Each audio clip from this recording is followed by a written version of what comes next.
Mario Dumont. De la musique aux oreilles. Auto Hebdo, ce site de revente de véhicules qui publie des données et qui dit que, bon, à ce moment-ci, la préférence au Canada, c'est vraiment l'abordabilité. Là. On regarde le prix, on veut des véhicules qui sont abordables. Avec nous pour en parler, Luc Morin, vice-président des ventes chez Auto Hebdo. Bonjour. Bonjour. On a été assommés par les prix. Il faut dire que le prix des véhicules a beaucoup augmenté ces dernières années. Absolument, c'est une réalité. On l'a vu dans les médias, on l'a vu dans le parcours de consommation. Si vous avez fait l'achat d'un véhicule, vous avez été exposé à une hausse de prix. Il n'y a pas de doute là-dessus. Et donc, ça a changé le comportement des consommateurs. Est-ce que les marques de luxe, par exemple, les marques qui sont déjà chères, ont perdu du tirant d'eau? Bien, ce qui arrive, c'est que les marques de luxe seront toujours populaires. Quand on regarde, là, vous savez, sur Auto Hebdo, on a des millions de résultats de recherche. Puis ce qu'on voit, évidemment, c'est que les gens vont toujours rechercher des véhicules de luxe, que ce soit des BMW, une Porsche, une Mustang, des véhicules qui font rêver. Lorsque vient le temps, par contre, de prendre une décision d'achat, là, c'est vraiment les critères d'abordabilité qui prennent le dessus. Puis les gens, ce qu'ils veulent, c'est vraiment un véhicule qui va être pratique, économique, plutôt que les modèles de luxe. Puis on le voit dans notre top de recherche. Là, quand on regarde le rang des véhicules les plus recherchés, donc la Mustang est quatrième, mais pas dans le top 10 des plus vendus. Exactement. Donc, dans le top 10 des plus vendus, on revient avec le classique qui est le F-150. On va y aller avec le Toyota RAV4 et évidemment, là, soit le CR-V là, qui va se retrouver dans le top 3 là, de façon régulière. Mais pourquoi le Ford F-150? Il y en a beaucoup sur les routes. J'ai l'impression que ça revient au sommet des palmarès à chaque année. Mais pourquoi ce modèle-là?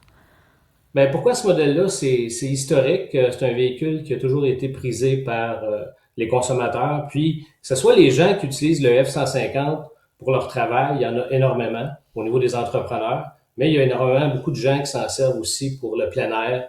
Donc, ça a toujours été un combat avec les trois grands là, qui sont le Chevrolet Silverado avec le Ram, puis le F-150. Puis le F-150 se retrouve toujours en tête de liste. C'est quoi ses propriétés? Ça a-tu été mesuré? Qu'est-ce que les acheteurs trouvent au F-150 que les autres ont? Quoique le Ram, il se classe quand même bien, mais c'est quoi la plus-value? C'est-tu Ford, l'espèce de fiabilité? Moi, je pense que c'est un ensemble de facteurs. C'est aussi la réputation qui s'est créée au fil des années. La solidité, le look, le côté pratique du véhicule. Donc, c'est tous des facteurs qui font en sorte que les gens là, aiment beaucoup le F-150. C'est-tu comme la marque, ça devient cool, un peu comme porter un chandail Lacoste, le crocodile? C'est-tu un peu la même chose quand tu as le Ford F-150 dans ta cour? C'est certain que avoir, comme on dit, un pick-up, c'est quelque chose qui peut être le fun. C'est quelque chose dont tu es fier. Ça paraît bien dans ton entrée. Est-ce que tout le monde a besoin d'un F-150? C'est difficile pour moi de...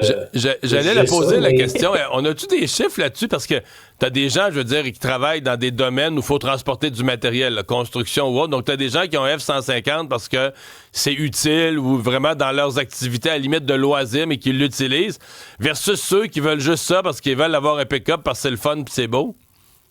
Bien, c'est certain qu'il y a des données là-dessus. Je les ai pas avec moi présentement, mais c'est quelque chose qui serait intéressant d'explorer pour voir vraiment là qui sont ceux qui en ont besoin versus ceux qui l'utilisent pour le plaisir. Parce que ne fait pas un stationnement en parallèle qui veut, là, avec ça. Là, non, exact. Mais il y a quand même beaucoup d'aide à la conduite aujourd'hui, donc ça peut être un peu plus facile. Je reviens avec ce qui est recherché parce que dans la liste de ce qui est recherché, bon, les trois premiers, c'est des véhicules beaucoup vendus, le RAV4, Civic, le Civic F-150. Mais tout de suite après, dans les plus recherchés, Mustang, Corvette, Porsche 911, BMW.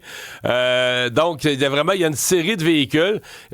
Votre évaluation, c'est que les gens les cherchent, les gens en rêvent, mais qu'ils pognent un nœud sur le prix, là.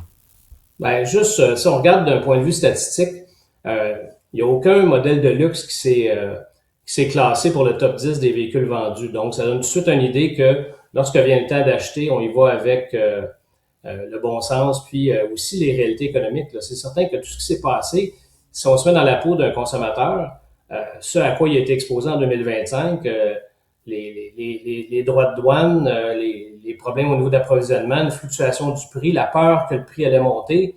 Tout ça, ça fait en sorte que économiquement, on est un petit peu plus sur nos gardes, puis on veut y aller avec quelque chose qui va correspondre à notre budget. Puis c'est pour ça qu'on regarde le nombre de recherches sur les produits de luxe en général a baissé là, de 11% par rapport à l'an dernier. Donc déjà, même au niveau de la recherche, on sent qu'il y a un petit effritement. OK, donc il y a quand même moins de recherches. Est-ce qu'il y a eu moins de transactions? Est-ce que votre impression, c'est que les menaces des tarifs, que les prix allaient augmenter, les menaces sur l'économie aussi en général, ça a ralenti en général? Est-ce que vous observez l'intérêt des consommateurs? Il y avait une crainte importante que les douanes, les tarifs allaient avoir un impact beaucoup sur les véhicules neufs. Ce qu'on a constaté, c'est que finalement, on a plus vécu une stabilisation des prix ou du neuf. Puis on regarde, évidemment, je fais référence aux véhicules qui sont affichés sur Auto Hebdo. Donc, on voit même un petit recul de 3%. Donc, si on regarde le prix moyen d'un véhicule neuf, on voit qu'il se situe là toujours à peu près à 63 165, qui est un petit peu en bas de ce qu'il y avait l'année passée.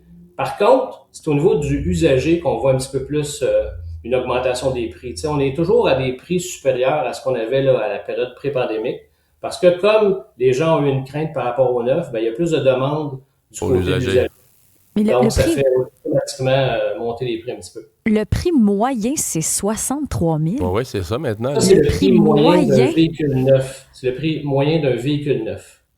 Parce que c'est l'entrée de gamme qui n'existe plus. Bien des gens se plaignent de ça. Tu sais, on fait des farces, mais quand Hyundai est débarqué, la façon dont Hyundai est débarqué dans les années 80 au Québec, c'était avec des véhicules à 6 900 $, tu sais, mais ça valait ce que ça valait, tu n'avais pas d'équipement, puis tu débarrais tes portes avec un piton, mais tu avais quand même un véhicule neuf, tu sais, Et là, c'est l'entrée de gamme, ça monte, c'est de plus en plus difficile d'avoir un véhicule à un prix, un temps soit peu raisonnable. Tu sais, vous avez raison. Puis pour vous rassurer, le prix moyen d'un véhicule d'occasion se situe là à 35 494, qui est quand même assez similaire à 2024. On parle d'une petite hausse de 2%. Donc la bonne nouvelle, c'est qu'on assiste quand même à une stabilisation des prix. Puis comme les stocks chez les concessionnaires et les marchands sont de plus en plus présents, ben c'est un marché qui se tourne à l'avantage du consommateur. Tu sais, il y a eu un manque de stock, il y avait une demande. Là, c'est un petit peu l'inverse. Ce qui fait que les prochains mois, la prochaine année, c'est un marché qui va être plus en faveur des consommateurs, plus de choix, donc moins de pression sur les prix aussi. Peut-être un petit retour de balancier pour le consommateur. Merci d'avoir été avec nous. Luc Morin, vice-président des ventes pour Auto Hebdo.